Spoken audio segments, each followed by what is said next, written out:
Alright, for this example I'm going to assume that I am making a tutorial that will just show students how they can search on one of these time ranges when they do a Google search.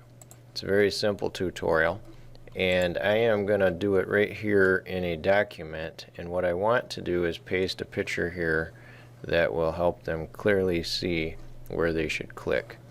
So what I did first of all is I started a Google drawing and I pasted in a screen capture from right here of just this part of the screen, and that is in another tutorial which you can find in the resources. Once the drawing opens up, you can right click, select background, and I made it white for the background, and then I pasted this in from the screen capture. What I want to do is mark this up. Now when it has a white background and the graphic kind of blends in with the background, I like to select that, drop down the border thickness, and you can pick one or two to just add that line around it. And you can change the color of that if you want. It's black right now. Let's make some arrows that will point at the two places where the student needs to click. I use the line tool and I just select a normal line.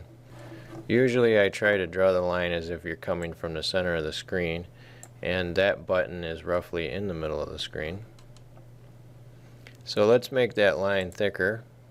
I usually do 4 or 8, and let's make it stand out a little more. So I'll pick blue, and then you can add an arrowhead like that. So then we'll point at that one because that's the first button that they would click. Then what I will do is add a shape. I'm going to add an oval, or in this case a circle. If you hold down shift, it will force this to be a perfect circle. And I'm going to change the fill color to be white, and I will change the border to be blue, and I'll make it as thick as that line. Slide that up and you can see how that's going to look now. If you double click in here, you can type a letter or a number. I'm going to type 1 for step 1, and I'm going to select that, and we can make this larger, and we can center it like that. Now the second step of this simple tutorial is to drop this menu down.